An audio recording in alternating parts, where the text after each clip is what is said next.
네. 마지막 영상입니다. 세 번째 영상. 군무원 국어시험을 위해서 무엇이 필요하냐를 보는 거죠. 군무원 국어시험을 위한 준비로 보셔도 되고요. 공무원 국어시험을 위한 준비로 보셔도 돼요. 얘는 수능은 안 돼요. 수능은 안 됩니다. 이쪽은 성격이 좀 다르니까, 성격이. 군무원 국어시험을 위해서 한 5가지 정도는 좀 알고 가자 해서 준비했어요. 근데 이 부분이 앞에 있는 것보다 가장 주관적인 입장이 많이 발생하는 부분이 있어요. 속된 말로 얘기하면은 잔소리일 수도 있어요. 야, 그건 네 생각이지. 나는 다르게 생각한다고. 야, 그건 네 생각이지. 딴 선생은 다르게 말한다고. 달리 말한다고. 이렇게 여러 견해 차이가 있을 수 있어서 조심스러운 부분이 있습니다. 저를 믿고 저를 따라오는 수험생들은 제 얘기를 좀 들어주시면 좋겠고, 뭘 대단한 걸 한다고 시킨 대로 해. 뭐 대단한 게 없는데. 5가지 정도 이야기 해볼게요. 중요한 이야기예요. 많은 수험생들이 공무원 시험 준비를 하면은 이제 막 달라붙어서 공부를 하려고 막 했는데 어려우면 많이 봉착을 해요. 이해도 안 되고, 지금 하는데 진도도 안 나가고, 이거 지금 이렇게 공부하는 게 맞나 싶은 것에 대한 그 의구심, 의문도 들고, 불안하고 답답하고, 그러다가 뭐 학원 옮겨야 되나 싶기도 하고, 선생 가르쳐야 되나 하고, 뭐 책 바꿔야 되나, 여러 가지 이야기들 하는데, 가장 먼저 모르는 게 있어서 아마 좀 오해를 하는 게 있어서 문제가 있지 않을까. 제가 많이 드리는 말씀인데, 공부에도 결이 있어요. 종류가 달라요. 이걸 알고 시작해야 돼요. 공부에도. 예를 들어서 우리 시험은요, 특정한 시기에 시험 날짜가 있죠. 그 시험 날짜에 딱 시험을 보는 것이고, 관문이잖아요. 그리고 그 시험은 사지선다예요. 가장 중요한 건 사지선다예요. 그리고 또 뭐 있냐면은 남과의 경쟁에서 해당하는 선발 인원 안에 들어가면 되는 거예요. 그래서 30명, 20명, 10명 안에 들어가는 시험이에요. 경쟁 시험이라는 거죠. 그 경쟁이라는 것은 많이 뽑냐, 적게 뽑냐. 이건 본인이 선택하는 거지. 미리 지원하는 거니까. 그리고 그 모집 집단이 어떠한 정신적인 수준이냐, 학습적 수준이냐에 따라 달라지는 거예요. 이건 랜덤이에요. 몰라요. 학습적 수준이라는 것은 작년이나 재작년에 그 기출을 통해서 알 수가 있겠죠. 데이터를 통해서. 지금 그 얘기하는 게 아니라 어쨌든 우리는 시험을 보고 안에 들어가는 입직하는 시험인데요. 공부에는 그런 것만 있는 게 아니잖아요. 예를 들어서 내가 많이 드는 예입니다. 축지법과 장풍을 익힐 거야. 하지만 이거는 산속에 들어가서 내가 해볼 거야. 돌도 씨 깨고 찬물도 맞아보면서 내가 열심히 노력해서 공부해가지고 축지법과 장풍을 내가 깨닫게 될 거야. 또 있겠죠. 그런 공부도 있겠고. 또 이런 공부도 있지 않습니까? 시험은 시험인데 그 시험이 무슨 대회이거나 올림픽이에요. 그래서 내가 거기에 피겨스케이팅을 출전해, 100m 달리기를 출전해 라고 하기 때문에 그 수많은 학습과 공부와 연습을 통해서, 피나는 연습을 통해서 거기에 가가지고 1등, 2등, 3등이 되어야 돼. 이런 시험도 있죠. 그죠? 분명히 말씀드리는 게 시험의 종류가 달라요. 또 좀 예를 들까요? 문법과 비문학의 성격이 다르죠. 문법은 어때요? 이해하고 암기하고 정리해서 완전히 내 것으로 가져야 되는데, 비문학은 어떻습니까? 읽고 이해하고 문제에 적용했어. 그럼 끝. 새로운 걸 읽어야 되겠죠. 내가 오늘 본 지문이 내일 다시 나오지 않잖아요. 공부에는 종류가 진짜 많아요. 하나 더 얘기해 줄까요? 이거 중요한 공부예요. 우리 시험은요, 이 국어라는 과목을 사랑하지 않아도 좋아요. 국어라는 과목에 대한 애정이 전혀 없어도 되는데 그냥 나만 합격하면 되는 시험이지. 그러니 빨리 정확하게 판단해서 공부해서 합격하면 돼. 근데 예를 들어서 봐봐. 내가 오늘 뭐 문정호 선생님이 시키는 대로 문법 정리를 막 했어. 뭐 공책에다 막 했어. 근데 옆에 있는 애가 딱 보니까는 이북을 샀네? 태블릿을 샀네? 태블릿을 사가지고 이북으로 정리하는 거 보니까는 좋은데? 빨리 쓰고 지우기도 쉽고 나 이거 좀 3장째 정리를 일주일 내내 걸쳐서 다 해놨는데 이북으로 갈아탈까 말까? 정답은 없죠. 이북으로 갈아타는 순간 얘는 휴지가 되는 거잖아. 그럼 내 그동안의 일주일의 공부는 폐기되는 것이니까 공부를 못했지. 이것도 공부지. 이걸 아는 것도 공부죠. 근데 하나만 더 해줄까요? 결과는 다 본인이 책임져야 돼요. 알아봤는데, 스터디 카페를 알아봤는데, 여기 스터디 카페가 하루 더 주고, 비용도 좀 저렴하고, 실장도 만나봤는데, 잘해주겠대. 그래서 스터디 카페 갔는데, 옆에 있는 새끼가 계속해서 코를 파. 겁나게 파. 밤새도록 파, 이 새끼. 그래서 내가 공부를 못하겠어. 환불받아야 되려고 했더니, 환불은 70%만 해준대. 내 30%. 내 하루, 내 이틀은. 공부 잘못된 거죠. 공부의 종류가 여러 가지예요. 이걸 알고 가는 게 좋아요. 자, 하나는 얘기해 줄게요. 저는요, 국어 시험에는 특화됐어요. 여러분한테 그걸로 인해서 실망 주지 않을게요. 군무원 국어 시험에 더 특화되어 있어요. 그걸로 인해서 여러분들의 공부가 그르치지 않도록은 약속할게요. 그리고 면접, 다른 건 몰라도 군무원만큼은 제가 특화되어 있어요. 그러니 잘 믿고 따라와 주시면 그 수많은 공부 중에서 국어에 관련된 것만큼은 그르치지 않을 것이다 라고 한 거죠. 왜 이 얘기를 하느냐. 한자는 암기예요. 비문학은 암기가 아니라 연습이에요. 비문학은 뭐예요? 문법은 어떻습니까? 이해, 정리, 암기예요. 이 성격이 다르다. 그러니 비문학하고 한자는 조금씩 매일 하세요. 시험장 끝날 때까지 매일매일 하는 게 좋아요. 완벽의 영상을 목표를 두지 마시고. 하지만 문법은 어때요? 적어도 5, 6개월에서 6개월 정도 공부했으면 수준이 올라와야 돼요. 내가 5개월 했는데도 6개월 했는데도 선생의 말을 못 알아듣고 있다. 본인의 문제가 있는 거예요. 논 거죠, 안 한 거죠. 이렇게 공부의 결이 다름을 알고 성취 수준을 이해하고 비문학이나 한자 같은 경우는 성취 수준의 끝이 없으니 꾸준히 지속해 나가는 것이다. 완벽에 집착하지 마세요. 자, 다시 한번 1강부터 50강까지가 있다고 볼게요. 한자가 1개부터 50개까지가 있다고 볼게요.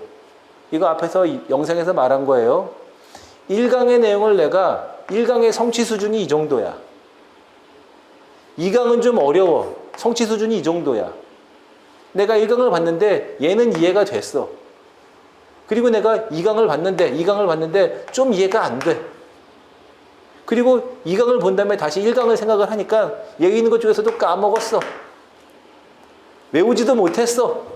당연히 시간이 지나면 당연히 성취 수준은 떨어지죠. 그럼 어떻게 할 거예요? 자, 오늘 3강 봐야 돼. 이거 다시 다 하고 3강 넘어올 거예요. 그럼 평생 앞에만 공부하게 돼요.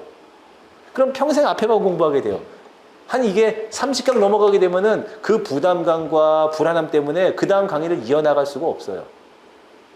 이럴 때는 다시 말씀드려요. 지나가세요. 그리고 이것이 지나가고 30강, 40강 지나가다 보면은 많은 것들을 새롭게 깨달아야 될 거예요. 노트 정리는 이렇게 하는 것인가? 아, 국어 선생은 말투가 저러하구나. 그렇지? 아, 국어 선생님의 책은 이런 스타일이구나. 아, 국어 선생님은 블로그하고 유튜브 하는데 블로그는 황당하게 하시는데 유튜브 잘 안 하시는구나. 이런 것들. 그런 것들을 알게 될 거예요. 시행착오를 겪게 되겠죠. 그리고 어느 정도 시기가 되면은 다시 돌아와서 반복을 하세요. 반복. 이 하는 것이지 맨날 여기에만 집착하게 되면은 그러면 진도를 못 나가요. 한자도 마찬가지예요. 오늘 내일 5개, 10개 외웠죠. 그 다음에 3일차 때 5개 나갈 때 얘 다시 범석해서 얘 넘어가려면 평생 30개밖에 공부 못해요. 한 번 한 다음에 아, 내가 나라는 인간이 진짜 공부를 듣게 못하는구나 를 깨닫고 다시 이제 1번부터 다시 가야지. 이렇게 하다가 반복을 하다가 와, 진짜 이거 한자 이거 50개 다 보는 거 정말 끔찍해. 진짜 진절머리가 나고 지옥 같아. 그럴 때 공부가 되는 거예요. 알겠죠? 그러니 반복, 회독, 스스로 점검, 계획 이런 거에다 중점을 둬야지 이것만 보게 되면은 진도를 못 나가죠. 얘하고 같은 얘기예요. 꾸준히 해야 하는 공부가 있고 집중적으로 해야 하는 공부가 있어요. 결이 달라요. 분명히 말하지만 어휘, 특기 비문학 이런 것들은 꾸준히 해야 되는 공부예요. 그래서 앞에서 비문학에 대한 기본 틀을 알았다면은 오늘도 내일도 월수금이든 화목토든 월화목금이든 매일매일 해나가는 거 완벽이 없으니까 시험 전날까지도 비문학 공부하시고요. 학생들이 많이 물어봐요. 선생님 시험 당일날 시험장에 가서 뭐 보면 좋아요? 일단 일찍 가라. 일찍 가고 앉아서 비문학 하나 풀어라. 마음을 다스리는 데 좋을 거다. 또 군무원 시험은 더울 때 보잖아요. 더울 때 좀 땀 식힐 때도 비문학이 좋다. 한자도 매일매일 꾸준히 공부하는 게 좋아요. 하지만 문법, 그 다음에 문학사, 문학이론, 개념 이런 것들은 집중적으로 한 번에 딱 끝낸 다음에 머릿속에 생각한 다음에 이해가 필요합니다. 일정 시간이 지났는데도 불구하고 아직까지도 형태소가 뭔지, 아직까지도 품사를 구별하는 게 뭔지 적어도 6개월, 7개월을 공부했는데 그럼 개인적인 문제가 있는 거예요. 본인의 학습 능력에 문제가 있는 것이든지 놀았지.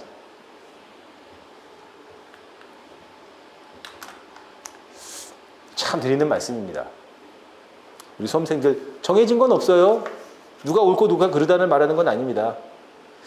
강의 들을 때 보통 몇 배속으로 들어요? 배속을 올리는 사람도 있죠? 아니 배속을 올리지 말라 올리라 그런 얘기는 아닙니다. 그 다음에 두 번째 나 6개월 나 이제 군무원 시험에 대해서 준비하려고 생각은 해봤는데 그동안 딴 거 하고 딴 거 하다가 6개월 됐는데 한번 해볼까? 남았는데 한번 해볼까? 단기 합격. 그쵸? 이거 외에도 또 뭐가 있어요? 무료 강의만 듣는 사람들 있죠? 또 뭐가 있습니까? 여기는 이 강의만 들으면 군무원 시험, 국가직 시험, 국회직 시험이 다 커버가 되는 강의야. 그러니 이거 공부를 한 다음에 이 강의를 들은 다음에 이 강의로 군무원 시험 떨어지면은 국회직도 좀 보고 국회직도 안 되면은 국가직도 봐야지. 이런 것들이 있어요. 선택은 본인이 하는 것이지만 제가 항상 드리는 말씀 중에 하나, 얻는 것이 있으면 잃는 것이 있는 게 이 세상의 기본 원칙 아니겠습니까? 네? 배속을 늘리면 천천히 듣고 하나하나 되새김질을 해도 이해 못하는 것이 여러분이고 나고 여러분이고 우리들인데 배속을 늘리면 당연히 이해가 안 되는 게 맞겠죠. 그렇죠? 하지만 배속을 늘렸으니 한 강좌를 빨리 끝낼 수 있겠죠. 얻는 게 있으면 잃는 게 있는 거예요. 그러니 배속을 늘려서 빨리 듣건 아니면은 천천히 하나하나 이해하면서 듣건 그건 여러분들이 선택해야 될 일이에요. 왜냐하면 개인에게 맞는 것이 있으니까. 그러니 그거에 너무 집착하거나 스트레스 받지 마시고 내가 배속을 빨리 했기 때문에 또는 천천히 들었기 때문에 이런 부작용이 있구나. 그러니 특정한 시기가 되면은 언제 다시 한번 반복 학습을 통해서 내 것으로 만들 것인지를 계획을 세우고 그 계획에 맞게 열심히 자기 자신이 매진하는 게 중요하겠죠. 계획을 세웠는데 그 계획된 날짜에까지 안 듣고 놀고 술 먹고 노래방 가고 쇼츠 보고 그게 문제겠죠. 알겠죠? 얻는 것이 있으면 잃는 것이 있어요. 단기 합격을 원하십니까? 하지만은 많이 공부해야 돼요. 공부량이 적으면은 어떻게 생각해봐. 어떤 사람은 2년, 3년 공부해가지고 붙고 어떤 사람은 6개월 붙었으면은 6개월 붙은 사람은 이유가 있겠지. 그 이유가 뭐예요? 보통 학원들이 말하지 않는 그것. 경력직, 과목수가 적어요. 면접만 보는 경우도 있어요. 아니면은 이미 2년 공부했는데 요번에 우리 학원에서만 6개월. 장애직, 컷이 낮아요. 그 다음에 운빨 얻어 걸리는 경우. 운 좋아서 많이 뽑았어. 와장창 뽑았어. 컷이 확 내려가는 경우. 그리고 정말로 운 좋게 붙었어. 그것이 아니라면 진짜 머리가 좋고 공부에 대한 판단 능력이 있는 경우. 저는 2대 졸업하고 3년 뒤인데 군무원 준비하는 경우도 봤어요. 네? 얻는 것이 있으면 잃는 것이 있어요. 꼭 알아두시기 바랍니다. 하지만 사람들은 잃는 건 생각 안 하고 얻는 것만 생각하면서 왜 안 되지? 왜 안 되지? 이렇게 된다며. 그런 다음에 그 불만을 어디다 표출해요? 자신이 아닌 부모님께, 가족에게, 그 다음에 평생 한마디도 못할 나에게나 학원에게 표출하죠. 다 공허한 외침입니다. 아, 마지막 말이죠. 남을 믿지 말라는 것은 뭐지? 그 인터넷 카페나 댓글이나 단톡방이나 DC 이런 데서는 정말 헛된 말들이 너무 많아요. 그런 말에 휘둘리지 않았으면 좋겠어요. 어쩌다 주는 정보 같은 경우야 있지만은 야 그거 안 해도 돼, 이것만 하면 돼. 그 사람이 말인지 누군지 압니까? 그 사람 얼굴은 난 얼굴 알잖아, 내 이름도. 그런 것에 휘둘리지 않았으면 좋겠고, 요거 중요해요. 자신도 믿지 말라라는 거. 뭐 그냥 꼰대처럼 그런 말 하는 거 아니에요. 야 너 자신을 믿지 마. 공부한다고 해놓고서는 또 오늘 놀러 나갔잖아. 그치? 친구랑 오늘 커피 안 마신다고 해놓고서는 지금 커피 3시간 마셨잖아. 이런 꼰대 같은 얘기를 하는 게 아니에요. 자신을 믿지 말라고 하는 것은 공부할 때 중요한 자세인데, 학습적인 측면에서, 교육 공학론적인 측면에서, 또는 교육 심리학의 측면에서 인간은 대단히 이기적인 존재예요. 이기적인 존재예요. 여기서 말하는 이기적인 것은 도덕적이거나 윤리적으로 나쁜 행동을 한다는 게 아니라 인간은 자기가 듣고 싶은 것만 들어요. 진짜 그래요, 인간은. 자기가 듣고 싶은 것만 들어요. 예를 들어서 내가 A라는 물건에 관심이 있어. 예를 들어서 내가 스피커에 관심이 많아. 그럼 전자제품 상가에 가서 딴 사람들이 얘기하는 거 하나도 싹 안 들리고 스피커에 얘기하는 것만 들려요. 인간은 그래요. 인간은 그래요. 내가 어디 거기 그 패키지 여행을 갔는데 여기서 이 물건에 관심이 많아. 그래서 거기에 쇼핑을 갔다가 옵션으로 갔어. 그러면 사고 싶은 마음이 들어서 다 들리지만 관심 없어서 안. 인간은 그래요. 자, 여러분들 제가 강의할 때 40분, 50분 동안 강의했는데 여러분들 40분, 50분 강의한 거 3줄로 요약할 수 있겠어요? 인간은 이기적이에요. 그래서 자기가 듣고 싶은 것만 들어해요. 그리고 그것이 내일 지나면 까먹죠. 여기서 제가 여러분들을 믿지 말라고 하는 것은 인간은 누구나 다 까먹고 이해를 내일 지나면 이해가 다 떨어지고 누구나 다 공부했던 것이 다 사라진다는 거예요. 그걸 알아야 된다는 거죠. 그걸 인지하고 가고 이해하고 인정해야 돼. 그걸 인정하지 않고자 하니까 자신을 탓하면 나 이렇게 머리가 나쁘지, 나 이렇게 머리가 공부 못하지, 나 까먹지. 차라리 이건 좋아. 근데 그거를 갖다가 뭐예요? 불신을 하게 되는 거죠. 선생이 못 가르쳐서. 책이 못 같아가지고. 어차피 이 선생이나 저 선생이나 같은데. 외모의 차이인 거고 목소리의 차이인데. 그래서 선생이 마음에 안 들어서 다른 강의를 들으면은, 그래서 큰 만족이 들면 좋은데, 제가 알기로 이 노량진 바닥, 공무원 바닥은 선생의 수준이 난 상향 평준화가 끝났다고 봐요. 큰 차이가 없어요. 그걸로 인해서 따르는 시간과 비용의 낭비 다 본인이 책임져야 돼요. 지금 다시 한번 처음으로 들어와서 자신을 믿지 마세요. 나는 지금 강의를 듣고 있지만 선생님의 말을 올곧게 내가 100% 듣고 있지 못하다. 설마 내가 국어 시간에 국어 이야기하는데 딴 얘기 하겠습니까? 그리고 이것은 내가 집에 가는 동안에 일정 부분 삭제가 된다. 그리고 내일 되면은 더 삭제가 된다. 이걸 인정하세요. 그걸 속상해하지 마시고 화풀이하지 마시고 엄마랑 싸우지 마시고. 그러니 중요한 것은 뭐예요? 다시 돌아와서 또 봐야 되는 거죠. 그걸 언제 할 거냐에 대한 계획, 반복, 그리고 그것을 내가 올곧게 지키고 있느냐. 딴짓 안 하고. 어떤 사람은 5번 보니까 내 것이 되는데 내가 좀 부족하면은 6번 봤을 때 내 것이 될 수 있겠죠. 그런 차이는 존재하지만 10번을 봤는데도 내 것이 안 된다. 그럼 딴 일을 해야 돼. 이쪽하고 성격이 안 맞는 거야. 나 같은 사람이 피겨스케이팅을 할 수 없겠지. 선천적으로 안 맞으니까. 내가 모델을 할 수는 없잖아. 키가 짜리몽땅인데. 알겠죠? 하지만 군무원 시험은 그런 만큼의 지적 수준을 요하지 않는다고 몇 차례 말씀드렸어요. 그러니 여러분들, 자신이 부족하다는 것, 인간은 원래 그렇다는 것을 빨리 인정하시고요. 얻는 것이 있으면 잃는다는 것도 있다는 것을 빨리 인정하고요. 중요한 거는 공부에 대한 계획과 자기 자신에 대한 단련, 약속 지키기, 이런 것들이 중요하다는 것이죠. 마음이 얼마나 전달됐는지 모르겠습니다. 설명은 여기까지 하시고요. 여기까지 하고 다음에 강의에서 뵙도록 하겠습니다.